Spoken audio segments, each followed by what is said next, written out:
Today's podcast is brought to you by Audible.com. Get a free audiobook download and 30-day free trial at www.audibletrial.com/FBIA podcast. Over 150,000 titles to choose from for your iPhone, Android, Kindle, or MP3 player. For the listeners of the FBIA podcast, Audible is offering a free audiobook download with a free 30-day trial to give you the opportunity to check out their service. Find some of our favorites. Riding the Apocalypse by Eric Alexander. 1984 by George Orwell, The Beginner's Boston Dictionary by Marcus Albee, Plagueland by S.D. Sykes, No End Save Victory by David Kaiser. Books from all genres and walks of life right into your ears. To download your free audiobook today, go to audibletrial.com/FBIA podcast. Again, that's audibletrial.com/FBIA podcast, or go to FBIApodcast.com and click the link at the bottom of the page. Hey everybody, this is Keil. Just so you know, on this show, my audio is terrible. It is Mike's fault. Why are we blaming Mike? Because he is not here to defend himself. Oh, very logical. That is it your fault? Agree with this. No, not if we're gonna blame Mike. It is not my fault. Way to go, Mike. This is obviously my fault, but it is now Mike's fault by proxy and for the fact that he can't be here. So, if you're wondering how my audio is Ron's fault, we do our sound checks at the beginning. It didn't work out. Take a listen anyway. It's not that bad. We apologize for any inconvenience, but we're not going to do it over or whatever. We've had too much of that recently. Listen to the show. Check out our interviews this week, and check out our new website, footballisamerica.com. Enjoy the show.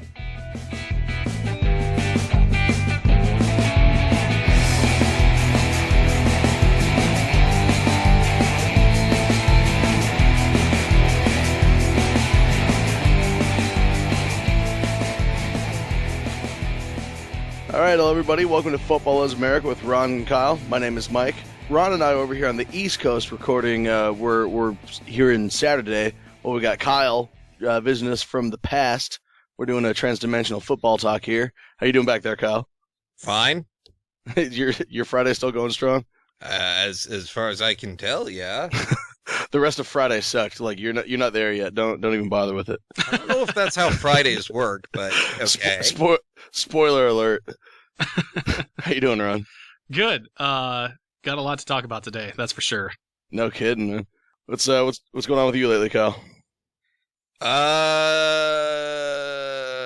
I learned how to lace, and I don't like it. You learned how to lace? Yeah, I do power lacing. Power lacing. Gross. I like just slightly more describing it, but leaving it so open so people are like, the f*** is power lacing? What it is a wax-coated string used to tie cables together of a pretty thick diameter to keep them from coming apart, better than zip ties. And as you might imagine, it is really irritating and stupid and a pain in my neck, but you got to do it. At least it sounds cool. Yeah, it's, like what the old people do at the mall before they do their power walking. Suits ready. Because they put on their shoes. Ron joke. That was a Ron joke. It's a good Ron joke, though.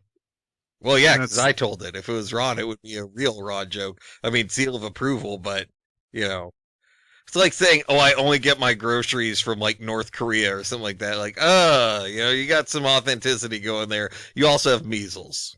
I thought we weren't supposed to talk about North Korea. Well, I can't if I'm talking about their produce. I just can't make any comparisons between them and various organizations. I can talk about how crappy their farms are. How you doing, Ron? Good. Wow. Jeez. Just good? Yeah, well, I mean... You wanted the energy, you got it. Here we are. Yeah, this is it, I guess. I mean, careful what you wish for. Jeez. All right. Well, the girls who want a pony, there's not that many ponies to go around. You get the one that's inbred. Happy birthday. What? A pony's still a pony, man. I'd kiss him around his little pony mouth. I don't care. It's constantly drooling, and it keeps stumbling over its own feet and crashing. Not exactly a pony you ride, more one that you just admire from a distance and try to forget as quickly as possible. I would name him Barney Gumble. Wow. Appropriate. Hey guys, we got good news. What's that? Darren Sharper has pled guilty. Nice. Do not pass go. Do not collect $200. Yeah, what do you get? 9 years right now? Oh, so far he's got 9 years, right? I guess I read somewhere that it was 8, but then I kept reading everywhere else it was 9. But reality is he's going to be done in like 3 to 4, which is embarrassing. Yeah, that's not good. They said that he's going to serve the longest of his sentences, though. So if he does settle with those other cases in those other states, and they're like, "No, here's 20 years for you," he could end up serving 20 years in that way. So, to be honest, that wouldn't bother me in the slightest. Okay, yeah, I get it, a guilty plea, but you're still hella cutting a deal, you know. I just hope he goes to prison and he gets everything that's coming to him there. He's going to be fine. He's going to hang out with both the Latin Kings and the Aryan Nation. I think he'll be just fine. Are you allowed to double dip? Well, you are if you're famous. See, that's the thing. He's going to be like, man, I'm famous, I'm rich, and I'm also fairly athletic and tough. So he's going to choose to hang out with groups that by all rights should hate him, just to prove a point. Yeah, from what I had read was that there is a chance, actually, that they could suspend his sentence to the point where he might not do any jail time whatsoever. I mean, he's going to be, with the guilty plea, he's going to be a sex offender and all that kind of stuff, but there's a chance he could not have to serve any time at all. And if that happens, then that's a travesty. All I know is that, he wants to get out, obviously, of all this, but especially because there's a lot of stuff that goes on in prison. We all know about that. We've all seen an episode or two of Oz, but he doesn't have access to his Rohypnol or whatever, so it's going to be a lot harder to get the guys in there to comply. Wow. oh, no. Wow. It's a serious matter, but that seriously is good news that at least justice is being measured in some way on this whole thing. Yeah, definitely good news. I'm happy about that for sure. I think everybody should be happy about that, to be honest. But right. I was a lot happier a while ago, and now I'm just like, oh, okay, that happened. Enough time has passed. I no longer have an opinion on it. My non-soy coffee thing, whatever awaits. All right, moving on. Well, we got more football-related stuff with the results of the owners' meeting. Well, I certainly hope we have more football-related stuff. Otherwise, this is really going to be a lie of a show. Well, welcome to Football Is America. Time to talk about spaghetti! And taxes. That was almost a Mitch Hedberg. You're doing good. Let's talk about the owners' meeting. Well, they met. They did meet. And then they talked about football. And, well, that's not what they do. That's pretty much what we do. Yeah, but see, when they do it in fancy suits and with a lot of snide, bitchy comments. Wow, that is exactly like us, though, isn't it? Why aren't we owners? Yeah, wait a minute. Oh, no. There goes Kyle. That's it. We lost him. He's gone Kyle? forever. I didn't go anywhere. For starters, for the owners' meeting, the London game this year is going to be a Digital World event. And also, another cool one, the one that I really like, the NFL has decided they're not going to do any blackouts this year. That is a fantastic thing for those unaware. In the local markets near where a team plays its home games, if the game is not a sellout, the games used to be blacked out. So if you lived in Boston and the Patriots game didn't sell out, which it would have because the Patriots are good, right. People of Boston not watching the game. Big problem if you're, say, a Jaguar fan and they're never selling out. But this year, non-issue. Yeah, good, because that's always something that never struck me as like good news or whatever. Like everyone would just be pissed about a blackout. Like no one's benefiting from that except the NFL trying to stuff their pockets. Well, and it's the price of the game. It costs so much more money now to go to a football game, and for the way that the economy is, you can't force somebody to go to a football game just to see their team play, and it's BS. I remember being in Georgia, and they had one of the games blacked out there for Atlanta that year because they weren't particularly good, and people lost it there. Now, occasionally you'll get a scenario where there's unsold tickets, and so a local business will buy them up at an extremely discounted price, or they'll be donated to charity, or some kind of way to skirt the rules, but it still is not a great practice. To my knowledge, the idea behind all of it is motivating people to want to go to the game. Now, as Ron said, it's getting expensive. You go. When Ron and I went to our football game, we were in the good seats. You know, we spent money. We had a good time. But I have to also imagine if we're sitting in the $50 seats, maybe not as much. So easy to understand how it's a more enjoyable experience for most fans to be watching in the comfort of your own home, on your TV, your toilet, all that good stuff. But instead of paying out the ass for a ticket and out the ass for a plate of nachos and out the ass for parking, then the toilet, you got to pee in a trough like you're some kind of vagrant. I mean, when Kyle and I went to that game in Indianapolis, they had quite a bit of room, especially like when it came to the parking, and they had a lot of stuff going on outside the game and stuff like that. And I remember once we got into the stadium, because they let you in, what was it, like a couple hours early, Kyle, that we got? About an hour and a half. Yeah, we got in there, and the first thing I did was like, well, let's go get something to drink after we found our seats. And I spent, I think it was $12 on a 12-ounce cup of Bud Light. And then I think I spent like $13 on a tenderloin sandwich that, would normally cost you $5 at, Burger King. They're already making a lot of money, and I understand that the concessions and stuff is something that the team makes, not the NFL. It's not worth the money anymore to go to a game unless you're a season ticket holder. And sometimes you just have to grow your brand locally, saying no blackout, let the people at home watch the game every time, allows the kids to watch and become fans. And as a parent, when the kids start going, but Daddy, I want to go see it, you get to that, I either have to pay money or put up with their nonsense, and sometimes it's just worth it to pay the money. So, they'll see a return out of it. Well, also went over in the owners' meetings is there's new tweaks to the NFL catch rule, which could not make any less sense. Yeah, and this one, they basically stated that what people were going to have to do is establish himself as a runner. And I don't really understand what that means still, and it doesn't make any more sense than the make a football move, which is what they removed and replaced that with.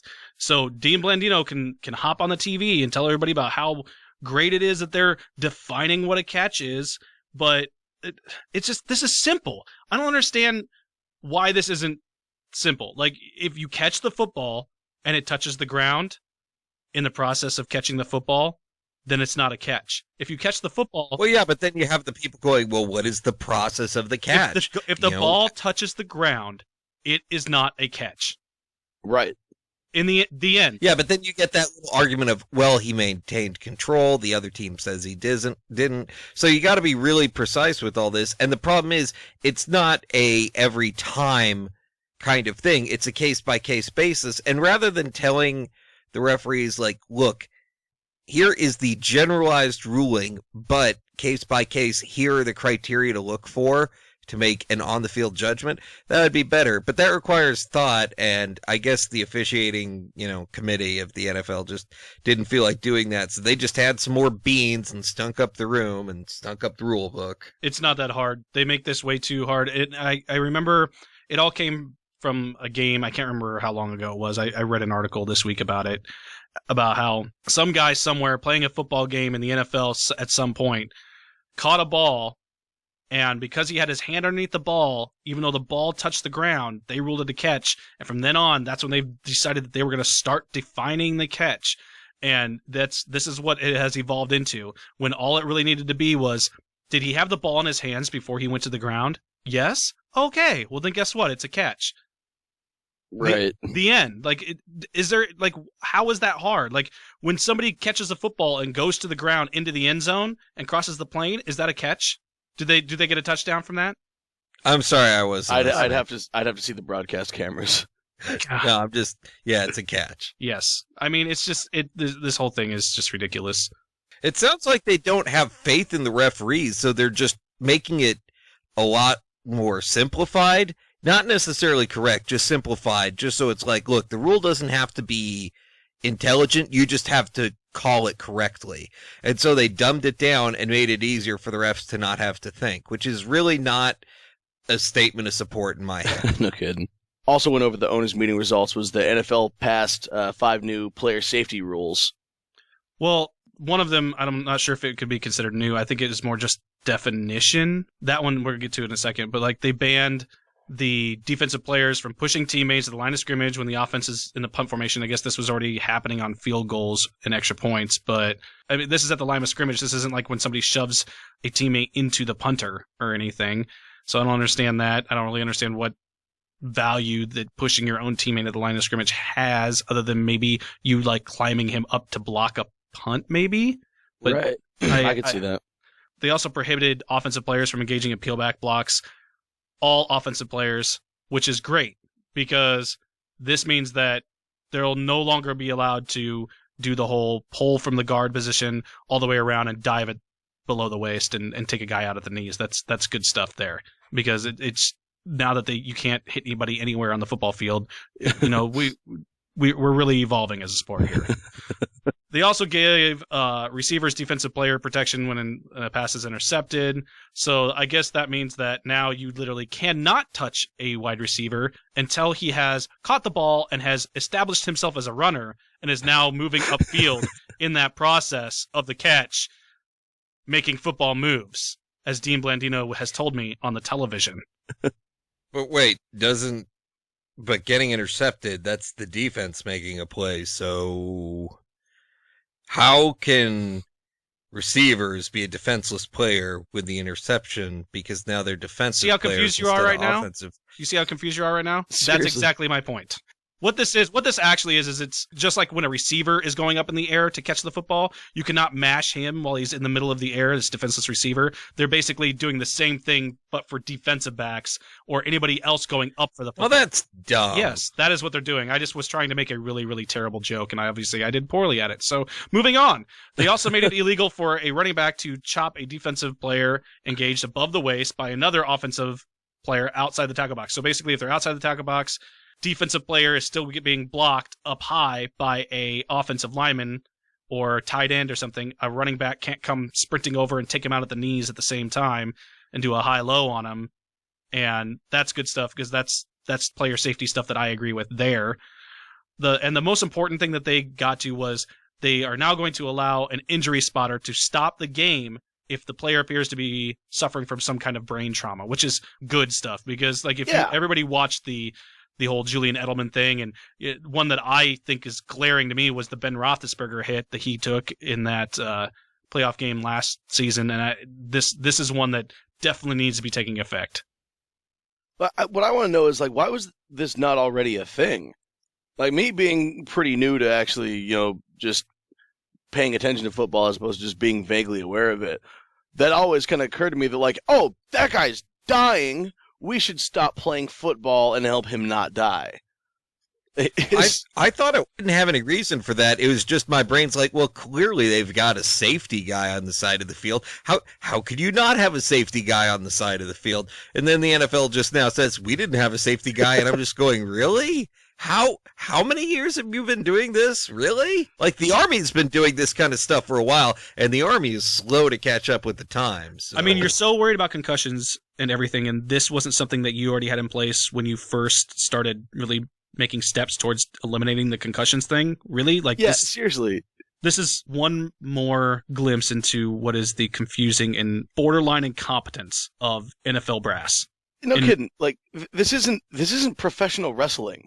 This isn't a thing where if you get hurt, you just wrap the match up and then, we're going to act like it didn't happen. This isn't a performance or production. This is an athletic competition with legitimate risk to people's health. It's coming down to this point, like, oh, this guy appears to have suffered a brain injury. You know what a brain injury is? That's you're about to die. It's the worst type of injury. Like, I mean, so I guess I'm gonna say genital injury might be worse. You can walk around with hurt testicles. You know what I mean? Like if you. Yeah, but I'm saying like somebody shoots you in them. Okay, yeah, but you're walking around for that. You're going to at least limp away from that one. Like, take one to the brain. Look, you could go ahead and put me in a wheelchair. As long as my man meat keeps working, I am good. Yeah, if someone shoots you in the brain, you're going to die too, Kyle. Yeah, but then you're dead, okay? Somebody shoots you and then you're like, oh, look at me in a wheelchair for the rest of my life with no... Oh!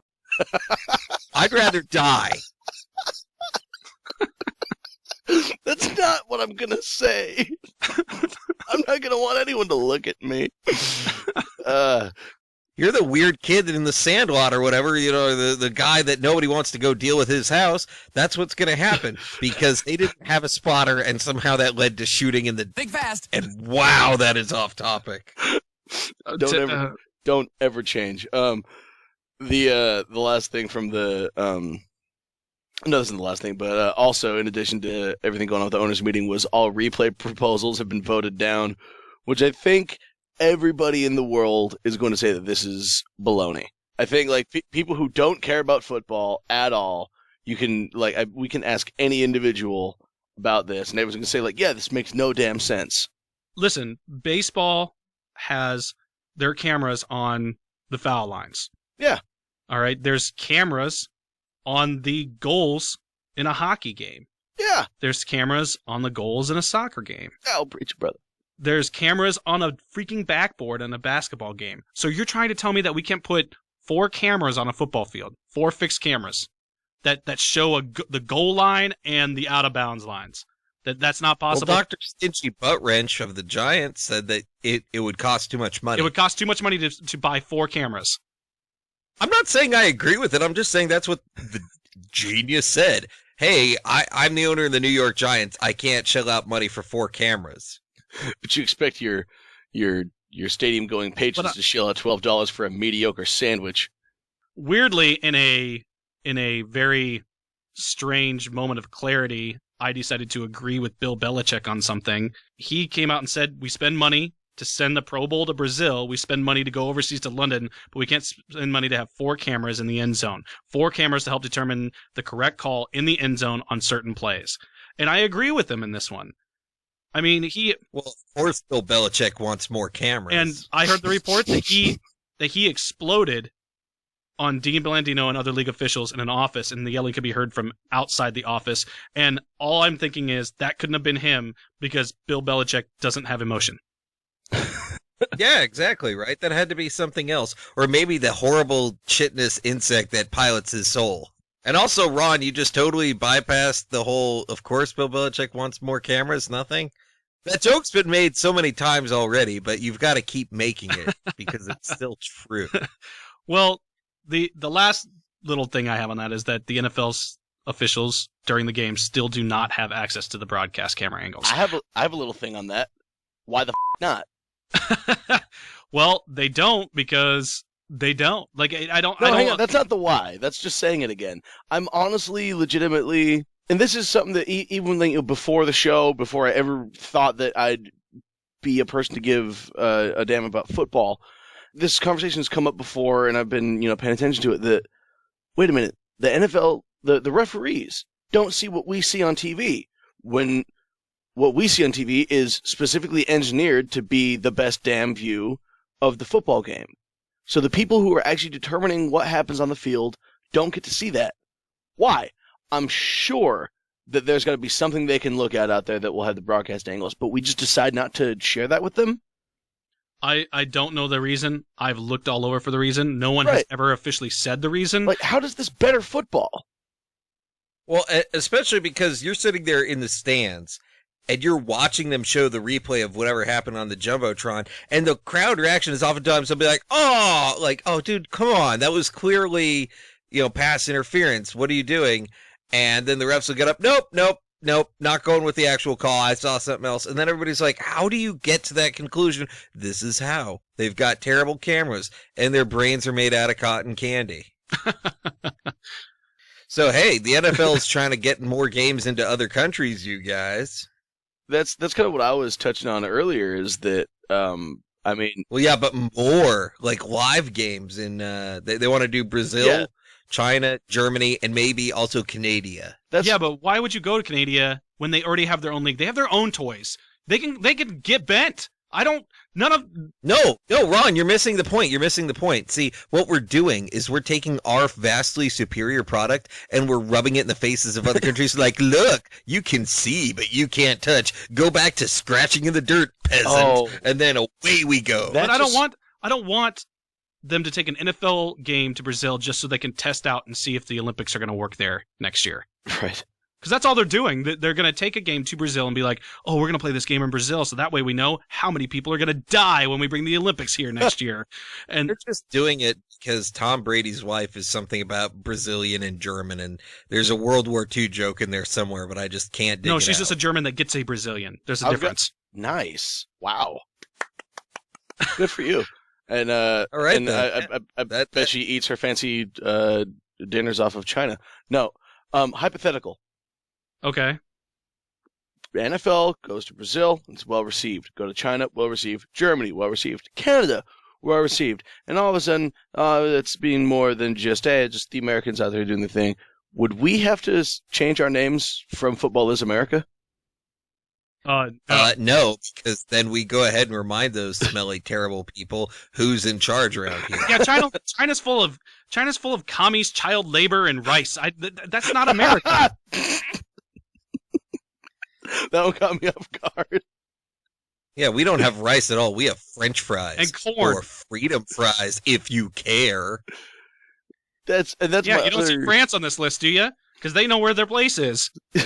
God, I hate the French. Hey, I actually spent some time in France, and they were actually pretty cool. Well, good for you. All my dealings with them, they were a terrible people, racist as can be, and just incredibly condescending. Every time I interacted with them, I just said, if I kill you, I will die a happy man. I will join my fathers in the Hall of Honor when I pass for killing you, and I never did it, and that is why I will burn in hellfire. Were you interacting with French dudes?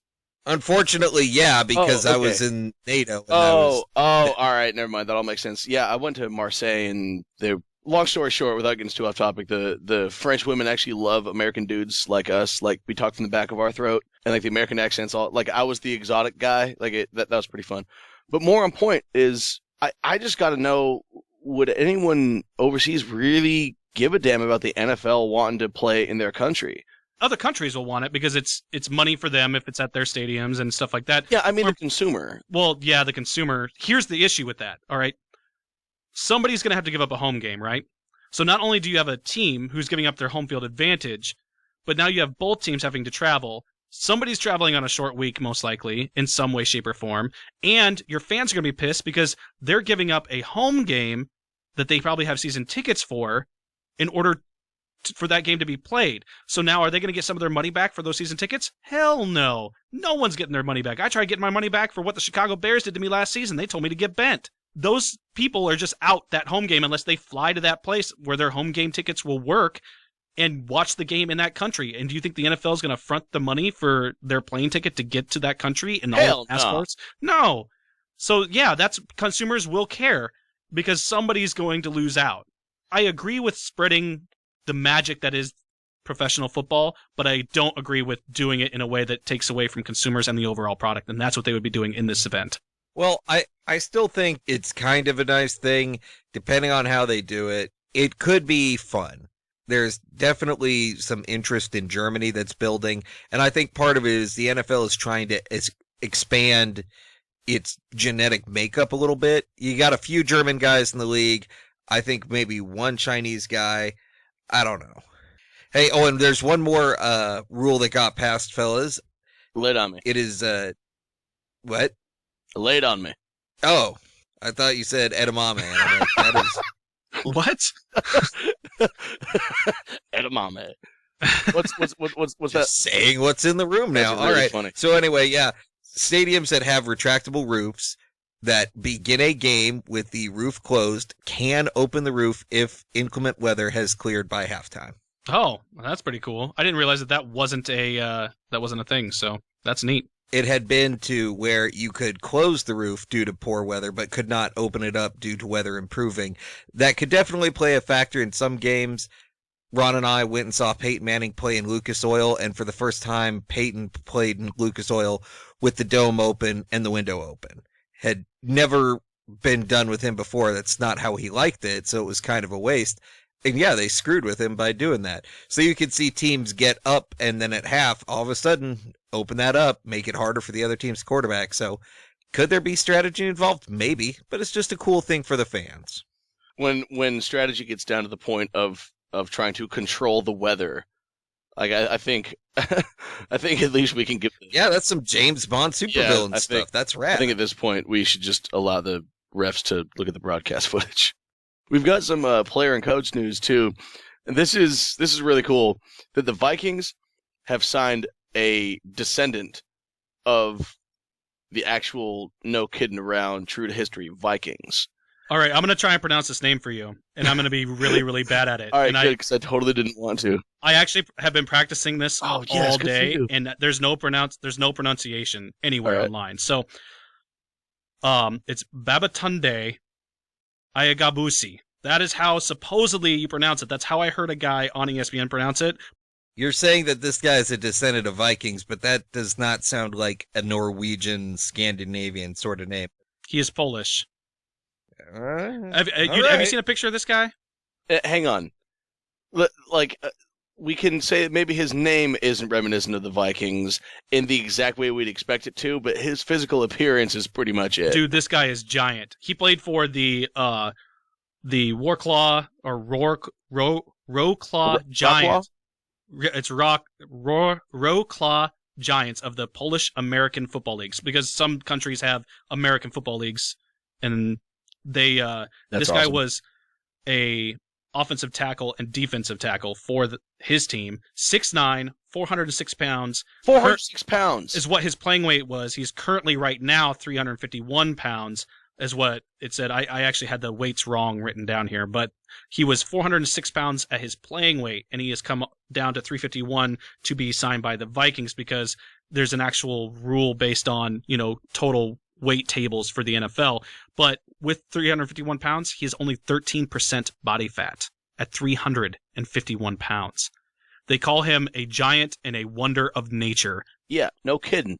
The guy is huge. I've never seen somebody like him before. I was sitting there, he was talking to Coach Mike Zimmer on the video I watched, and this guy looked like he could devour his coach, literally just pick him up and swallow him whole.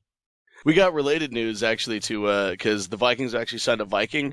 The San Francisco 49ers found a descendant of a real 1949 Gold Rush prospector.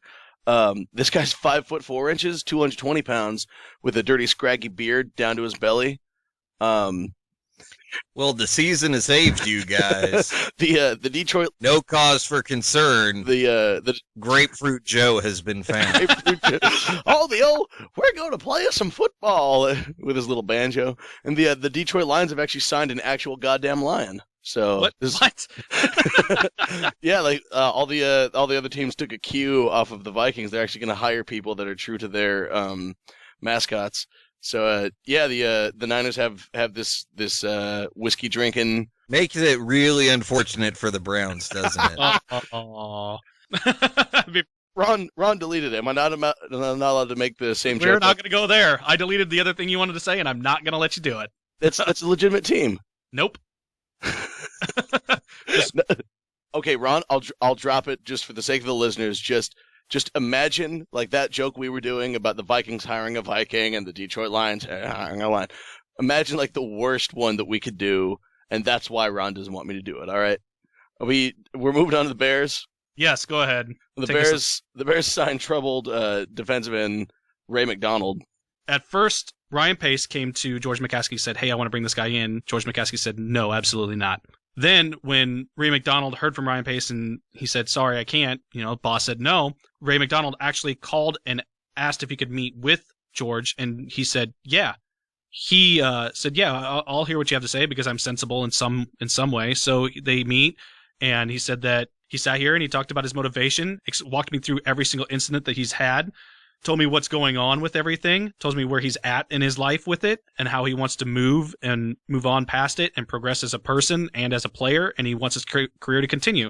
So both of the domestic violence and sexual assault things that he was accused of, never charged with either crime in either case, those are things he's trying to put behind him. That's good that he's trying to do that. Now that's going to be something that is always going to be hanging over him.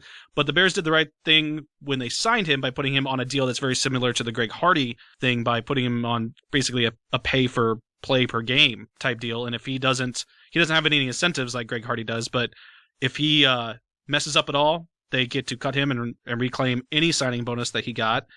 And also, if he doesn't play the year or anything like that, he has zero guaranteed money in that way either if he gets hurt or anything like that. So it's a very advantageous deal for the Bears. So hopefully he comes in, he plays his ass off, does really well, wins us a Super Bowl, and then he can get paid a lot of money, and I'm fine with that.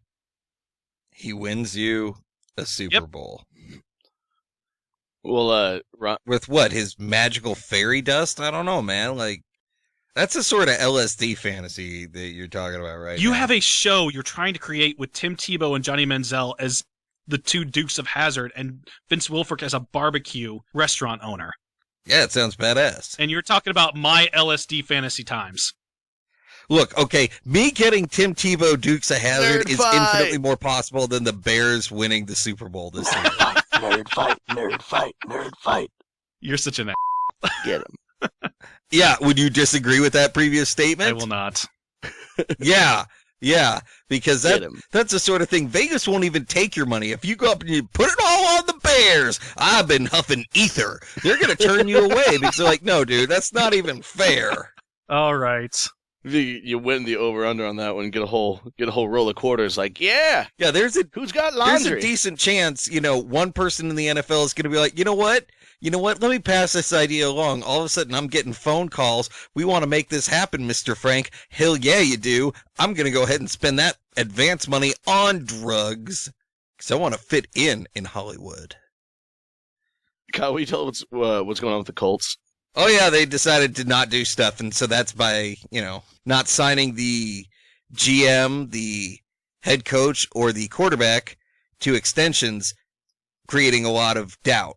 Now, not extending Andrew Luck makes perfect sense. He's a first-round draft pick, which means they can exercise a fifth-year option on him.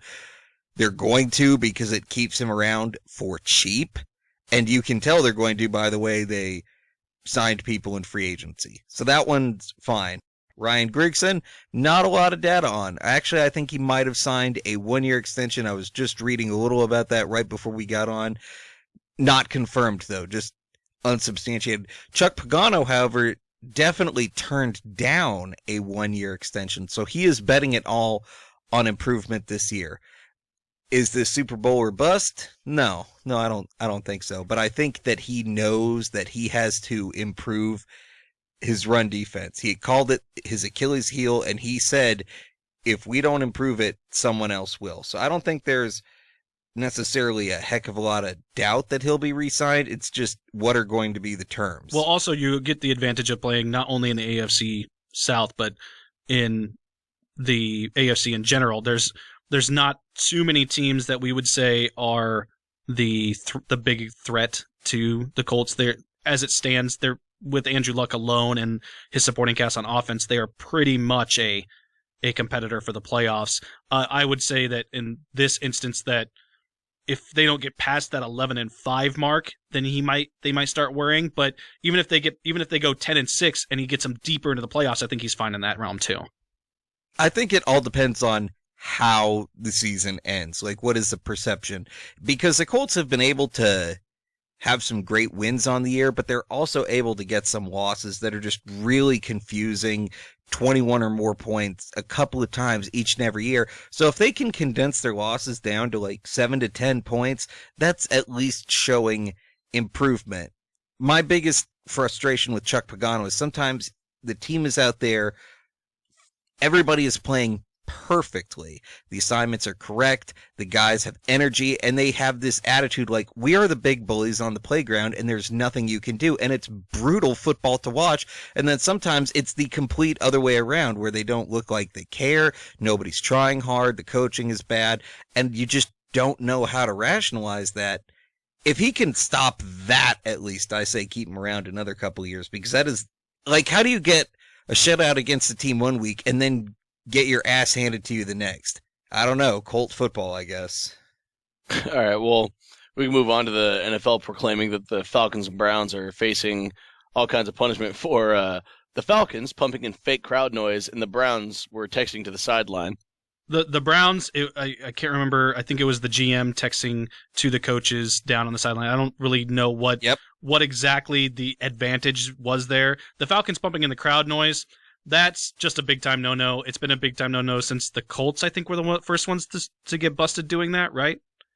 No, what actually happened with that one was the Colts had noise playing through the television jumbotron thing, so it wasn't technically crowd noise. It was that they didn't realize their TV was a TV and had volume to it, so it was echoing the own crowd's noise. They weren't hit with any punishment, but they were just told, you guys are idiots, fix it. Right, and I remember, I don't remember where this originated from, but I remember it's rather recent, because probably most likely just technological reasons. But reason I wanted to bring this up, this just shows where the priorities lie and how messed up they are. They've already discovered, investigated, and concluded these two issues, which came weeks after the Deflategate, the Greg Hardy suspension stuff, and the AP stuff, the Adrian Peterson stuff. So what you're trying to tell me is that this is said and done. All right, yes, they did it. They admitted they did it. They realized that there's issues there, and they've taken the steps to fix it, so now they can take their punishment. So it was a little bit easier when everybody confesses to the crimes. I get that. But we are going on how many weeks since the Deflategate thing? Greg Hardy just had their hearing. They just suspended the hearing for Greg Hardy's evidence thing again this last week, and Adrian Peterson still hasn't been officially reinstated. What is happening? Why haven't these things been tied up? This is once again, guys, I'm trying to tell you, this is them trying to say, oh yeah, we're doing stuff. Look, we took care of the Falcons and the Browns thing. Yeah, you did. Great. That's great. What about all these other glaring issues that you haven't fixed yet? Thanks. Roger Goodell is the dirty wet sponge that sits on my sink. I can't anymore. Like, Nice I don't get it anymore. I don't understand his thought process. There's no way that he's this disconnected from reality that he thinks that nobody's picking up on this. Sitting here and going over our pre-show and stuff, I was going to make a joke about Illuminati conspiracies and stuff, but seriously though, like, you're 100% right, Ron. Like, it feels too manufactured. Like, oh, all of a sudden we got this thing with the Falcons and Browns to worry about. Let's not focus on the fact that we still haven't heard back from the whole Deflategate thing. We haven't even heard anything official, though, about the Falcons or Browns. All we have is the NFL told them strict punishment is coming. So it's basically the equivalent of, ooh, you guys are in such big trouble when your dad gets home. Oh, the trouble you're going to be in. Oh, it's going to be, oh, no, I can't tell you. No. Oh, it's so super bad. Like, what? You've got nothing of substance, just they're going to be in trouble. Yeah, we know that already. You know, I added the small amount of information I had, and I resulted in get in some amount of trouble. I'm so glad that we've got this guiding light to get us through the dark times. Good. Well, AP wants out of Minnesota. Yeah, the Associated Press has really, really been bored with that town for a long time, and they just want to find someplace warm. What Adrian Peterson, because he's the one that wants to leave Minnesota and not the Associated Press because their headquarters are in New York City. COO Kevin Warren was the reason that Adrian Peterson was placed on the non-exempt list, and he doesn't want to return with him there. And I think we've discussed this already. It's just about the money at this point for AP. He has come down and said, I want the guaranteed money or else I'm not coming back. Vikings are saying, well, we're not giving you any more money because you're a risk and you're under contract. So the stance is this is a standoff at this point, and it is reminiscent of the Barry Sanders or the Carson Palmer is a pretty glaring one, except those guys didn't do anything horrible like beat their children within inches of their lives. Well, and that's why I think it's more about pride in this one. Adrian Peterson took forever to apologize. I mean, just forever. And he didn't apologize to the kid necessarily. Just, hey, I'm sorry that this happened. Nothing about I need to make an attempt to better myself.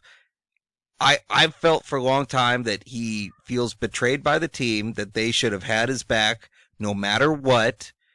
And he's whining about it. He's crying. That's what's happening right now. He doesn't like the fact that the Vikings are like, dude, you can't do that. And he's having his birthday party and riding around on camels or whatever he's doing, and then people are splicing that footage in with Disney's Aladdin or something like that. I don't know. That seems weird, but the internet has way too much time on its hands as a collective body.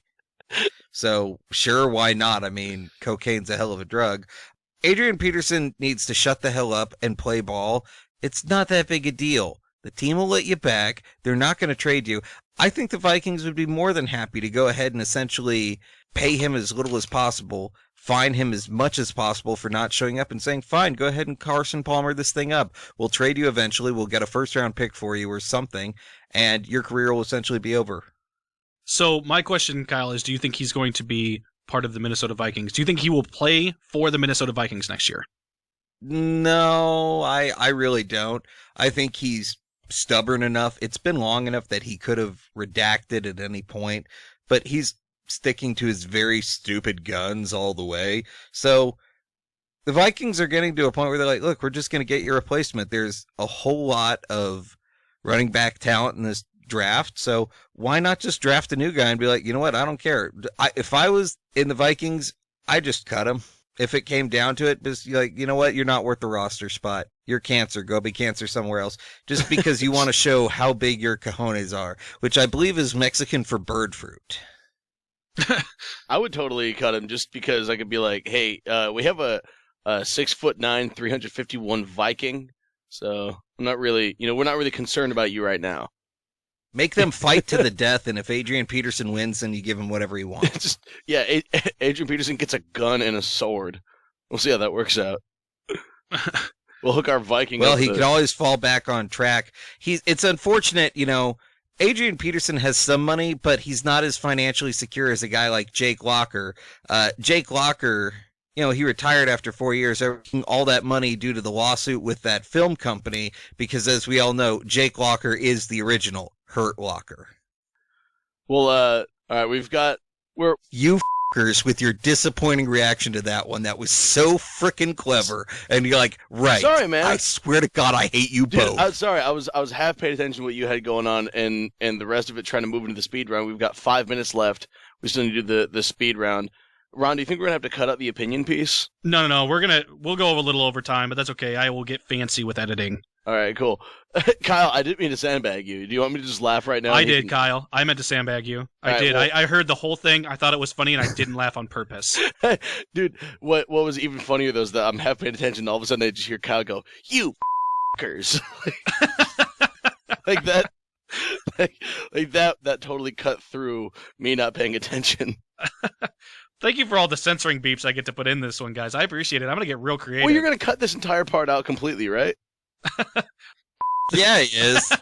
Well, as long as you're not cutting out, maybe you just want to shut the f*** up and go f*** yourself. Listen. All right. Should have laughed at my f***ing joke. All right. That's clever. Hurt Locker, because he was hurt great, all Kyle. It was so clever and so amazing. Here's my affirmation for you. Well, all right, guys, we got to move into our next.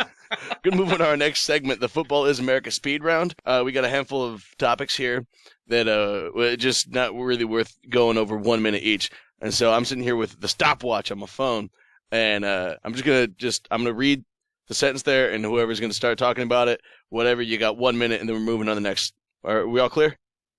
Got it. No. All right, I'll start as soon as I finish the sentence for each one. All right. Jonathan Martin has been released by the 49ers after 1 season and acquired by the Panthers off waivers. Go. He's not a very good football player, and he's a crybaby. Ron, you got anything? Nope. All right, well, we got wide receiver Jarrett Boykin signed 1 year with the Panthers. He was a cast-off from the Packers. Devontae Adams was way better, and Aaron Rodgers didn't like him, and he was another crybaby who didn't like the fact that he was the third receiver on an offense that was already very established. Alan Ball signed a 1 year deal with the Bears. Yep, they brought him in. He's just a depth guy, probably going to be like the third corner there, probably the inside guy, or they'll move Tim Jennings inside and they'll leave him on the outside. And he's insurance policy at this point for Charles Tillman. If Charles Tillman's going to come back, then he will be the insurance policy. If he doesn't, then that's the guy who will most likely start on that outside edge. So good for him.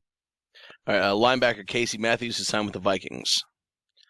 cast off from the Eagles, which is a tough place to get cast off from, or not a tough place to get cast off from. Nobody really knows because the entire blended nuts thing that's going on inside Chip Kelly's head is insane, so no one really knows what's going on there. Defensive tackle Pat Sims returns to the Bengals after 1 year with the Raiders. Go. Well, there was much rejoicing there. I mean... And there was much rejoicing. Yay. I mean, when you look at the two teams he had to choose from, that's a tough choice. It's like Sponge Bay the Hobo or take your grandma to a nude beach. Yeah, we're leaving on that one. Yeah. Terrence Newman has signed with the Vikings. Old guy. He reunites with Mike Zimmer in Minnesota, who was defensive coordinator for the Bengals. Had played his best games there with him, and he's going to go there and hopefully do something. Most likely just a depth guy. He's kind of a 200 to 400 snaps a year kind of guy now. Going into his 13th season, that's a tough thing for a defensive back. Wide receiver Darius Haywood-Bay has re-signed with the Steelers to a 1-year deal. He's not a good player. It's very unfortunate for him that he was a first-round draft pick because that just means he's going to be remembered as a colossal bust. But, what are you going to do? I guess the Steelers felt like they got as much out of him as they could and that it's worth to have him around again to do something. I'm not sure what exactly, because being as fast as he is doesn't matter if you can't catch the damn ball, and he can't. Tight end Kellen Davis has signed to the New York Jets on a 1-year deal. And he's terrible. Awful tight end. He was originally drafted by the Bears. Can't catch the football, can't block, can't run a route. I don't really know what he does on a football field. I think he just goes out there and sticks his finger in his butthole because that's pretty much the usefulness that he has on a football team. That's how I feel on the show. He has the vision of a young Helen Keller. Ouch. The Bears have signed defensive end Jarvis Jenkins. Injury prone. He's going to have to prove himself on the 1-year deal that he's gotten. And the Bears have been kind of going depth in the later parts of this free agency period, just kind of grabbing guys from everywhere to see what's gonna work in this new defense they're gonna run. The Bears have also signed Mason Foster.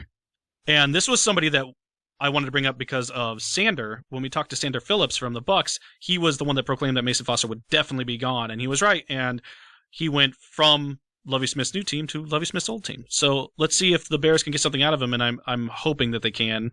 And he's an older linebacker, but at this point, the Bears have nothing to lose when it comes to defense. So besides games, well, they already do that pretty well with defense. So it's not, like I said, nothing to lose. Just keep in mind, if your team was trying to get the worst record, you were almost the best at that. Yes, that's correct. So that's something to be happy about if you can run inverted like that. Jaguars fans. 10 seconds.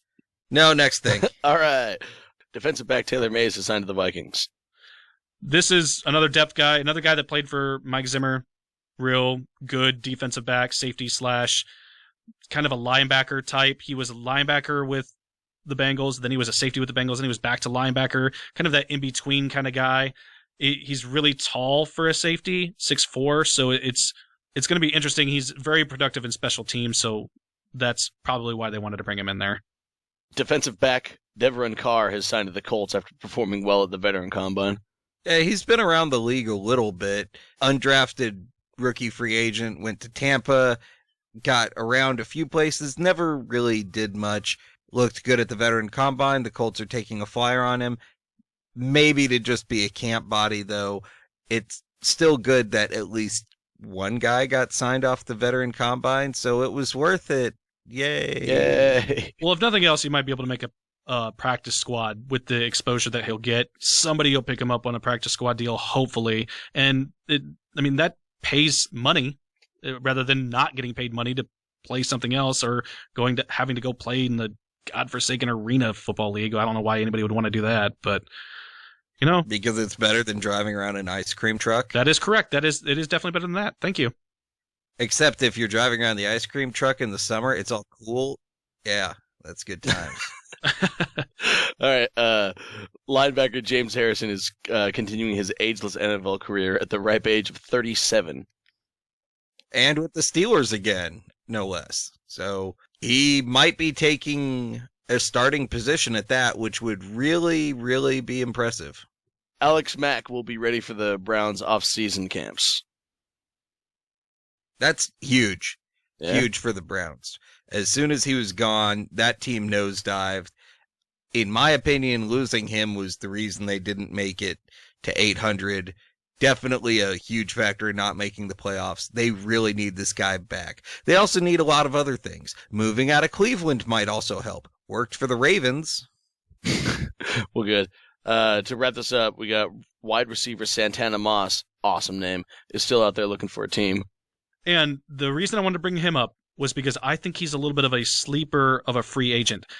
He's got a little bit of an attitude problem. He's kind of been labeled as a hothead in some cases. Most people don't remember the game he played last year. I think it was against the Cowboys, if I remember right, Kyle. We were watching that game while we were talking, and there was a kind of a scuffle in the end zone, and there was a big fight. He was ejected from that game. This is somebody who's actually still productive despite his age, and a team's going to kind of get a steal with him, signing him, and get something out of him.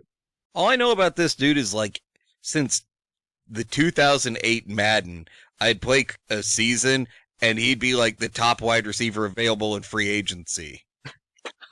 So Time! even Madden's like, dude, Mike... So obnoxious. I don't have much to do during lightning round, so I have to do what I do. That lightning round was not at all lightning. That was more like diarrhea brought on by cuttlefish. All right, well, let's wrap this up then. We've got our people to thank from Maxo Brathwaite Cat Litter. We've got our people to thank, as always, Nick Wright. Get at him at sound-wright.com or nickWright35@gmail. His banner links on our sponsors page. Does great things with the production and mastering. He's really worth looking into if you need them services. We have our new podcast review team. Cindy has moved on to a new venture via promotion from what we understand. So congratulations, Cindy. And Jared's already a great fit. Great thanks to him, and he's kind of our common sense filter, and his professionalism has been outstanding. Hey, Jared, Cindy started looking out for us, and she gets promoted. What does that tell you? Yeah. Yeah, it means that basically they came down and said, hey, Cindy, we know you've been dealing with this one show for a really long time, and we think that you deserve this. So you just got to pay your dues, Jared. It's coming for you. Welcome to the... never mind. I can't... I don't want to cuss about it. I don't want to put us down too bad. I was going to make a joke about the podcast world being the Country Kitchen Buffet, and we're just the big turd line at the end of it. But I do have another announcement for us, though. I wanted to thank the newest member of our team, Anthony. He is our new web design and online marketing and development manager, and I made that title completely up because I wanted to give him something. So, but right now what he's currently doing is he's building us a new consolidated website. It's going to condense all of the social medias, the YouTube, the hosting, the posting, and everything for me and for us. For when we do all the editing and I do all the posting and stuff, it's going to cut down on hours worth of work for me personally, and it's going to help you as the listener. You'll be able to go online, you'll be able to comment via Facebook, you'll be able to just comment right there on the show. He's building us a forum. We're going to have all that. Make sure you are checking our website, the FBIApodcast.com, for all of the latest developments. Go on there and comment. Send us your emails. You can go right on the FBIA Podcast website and comment directly on that site. There's a comment link right there that you can just punch into a box and say, hey, you guys are awful, or hey, we love you. Also, don't forget to comment. Send us photos of your girlfriend. Don't forget to comment and rate us on iTunes. That's very easy. You just push the little star icon in iTunes and you say, man, these guys are awful. If I could give them less than 1 star, I would do it. But they don't. Nobody does. We've only got like 4 people that rated us, despite the thousands of downloads we have every episode. So we need that stuff from you, because we only know how to get better because of what you tell us. So that's what we need. I mean, I'm perfect all the time, but these 2 clowns could go ahead and do with some advice. Good.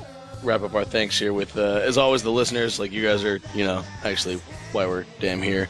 And so yeah, keep with the feedback and the emails and stuff. We love hearing from you guys. What's the best way to get a hold of us, Ron?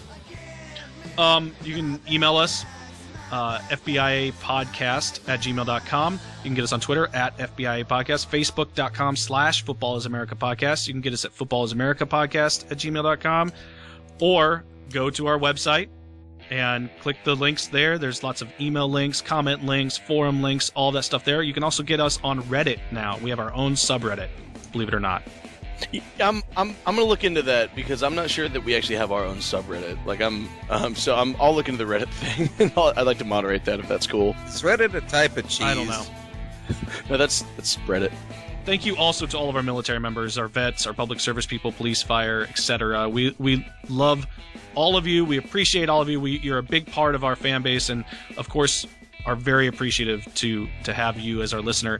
And in fact, we are signed up to sponsor the Wounded Warrior 5K that's coming up this next weekend, Kyle. Hell yeah. Oh man, I hate running. I also hate running, but that's why I'm going to have a booth. I'm going to hand water to people who are running. Man, don't hand out leaflets. Stop running. Just say you did it and then give them money anyway. Also, one last thing before we say our goodbyes here is I wanted to say thank you to Larry Dyer, who is the entire creator, producer, editor. He is the Chicago Bears Review. He did a show this last week, gave us a big plug, so I'm now returning the favor, Larry. So I hope you're listening, and I hope you like it. I hope you like the show. This one was rough to get through. We had we're all real tired. We had to do this real late, but thank you very much for everything you did for us. You're great, and if you are listening to our show and you are a Bears fan and you're not listening to the Chicago Bears Review, you need to be doing so. You can find him on iTunes. I'm helping him get up on Stitcher and all those other major podcasting hostings and apps and everything. So go check him out. He's also on Podbean, cbrreview.podbean.com. So check him out. And yeah, great guy. It was real nice to have on our show when Kyle and I did the interview for him. Yes, he was. He actually even laughed at a couple of Ron's jokes, so you know he's willing to consider your feelings. Well, all right, guys, we're well over time. We got anything else? Nope, I got nothing. Kyle? Probably not. No, I'm good. All right, have a good night, guys. Later, y'all.